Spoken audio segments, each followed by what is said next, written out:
All right, greetings everyone. Hope you're doing well. So, well done on the tests. Hopefully, you feel pretty good about them. I will try to grade them within the next week.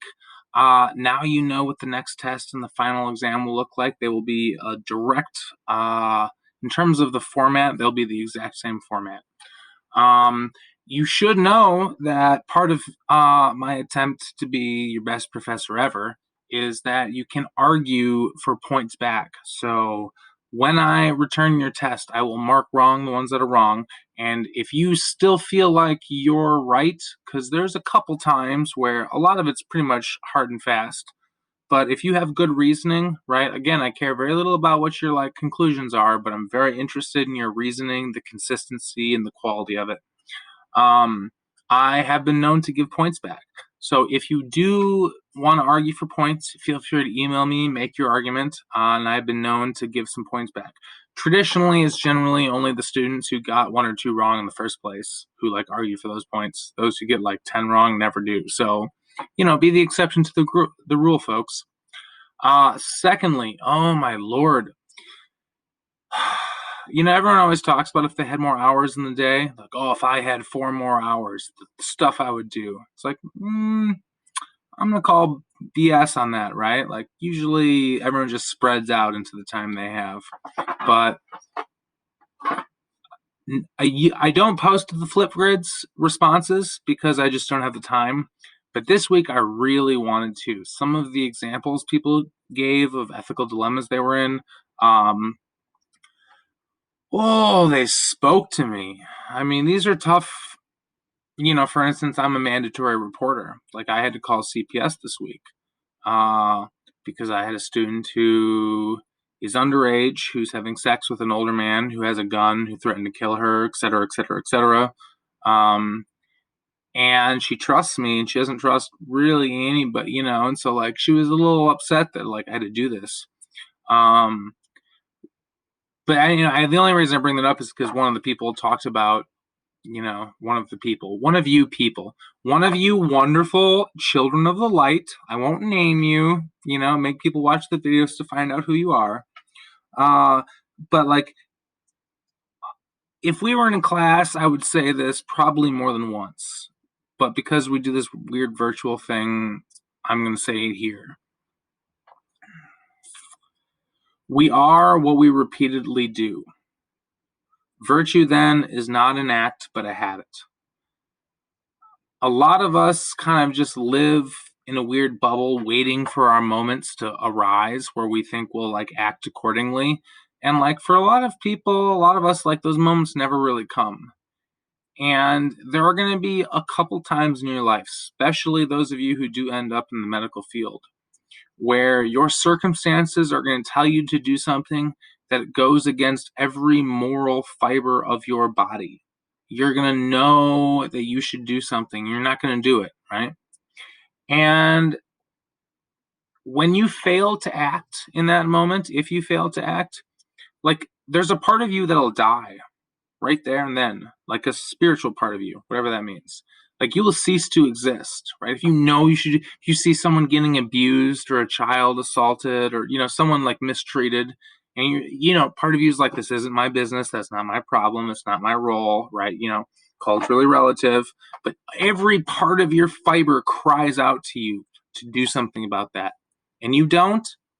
And here's the thing. Most of you have probably already had one of those moments. Yeah? Oh, talk to me. Can I get a witness? Right? A time where you weren't prepared for it. And because you stalled in the moment passed. It haunted you, though. It haunted you. And you can't make that up. You can't, redo that. You can't make good on it later. Right? You've probably already had one of those moments. And I'm offering it for your consideration. There's probably only 3 to 5 or 6 times in your life where you will ever be called upon. You'll feel it in every fiber of your being. Now, intellectually, you'll say, no, this is silly. I shouldn't act, right?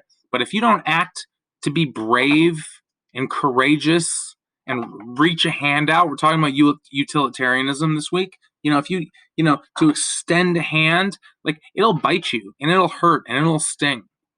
And I've got other examples, but this one always comes to mind. One time I was coming home. I lived in Sauk City, and I taught like Saturday morning this class at Madison College, Truex. And believe it or not, we instructors like think a lot about classes after they happen, you know. And I was like driving home, cogitating on it. And I was on Northport, you know, when it's right before you get to the Sherman Avenue. There's that like AutoZone and a McDonald's, right? And I pulled up to the stoplight, and there was a middle-aged black gentleman, like bawling his eyes out, talking on the phone. And there's two little black kids, like 4 to 5 years. I mean, really little. I mean, done up, and they're just kind of. And I can tell that I'm just sitting at the stoplight, right? Who am I? I'm just some guy like living my business. What am I to do? And he was just having a moment, when like life really treats you, and he was just there, like fucking crying, talking on the phone. Two kids were chilling. And for those of you who don't know, like I've grown up at summer camps. I've been a camp counselor for goddamn 20 years, right? Since I was 15.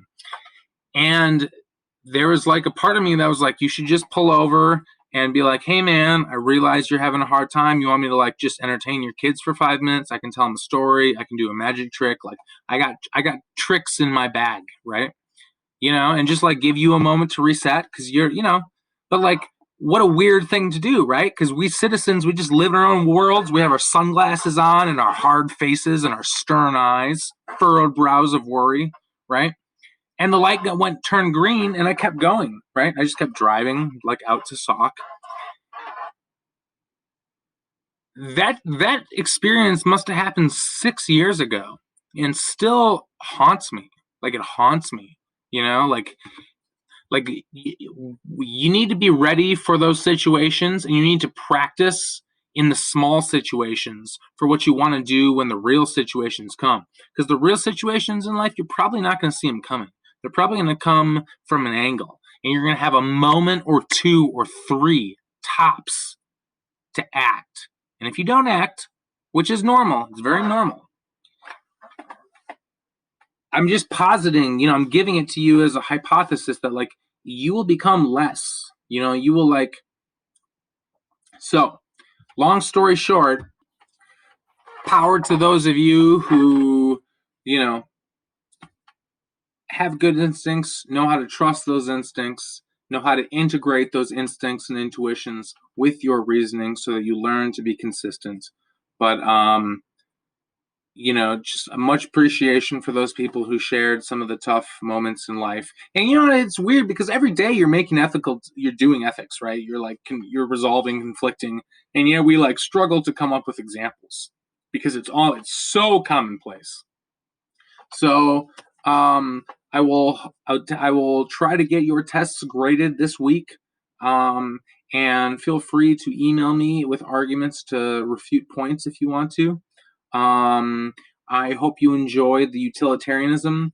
I hope everyone has a textbook because we are truly getting, like, we have like basically one more theory next week, and I'm going to start with medical paternalism, patient autonomy. So please email me with any questions. Stay safe, drink water, read books, change the world, and let me know if you have any questions. Be redundant.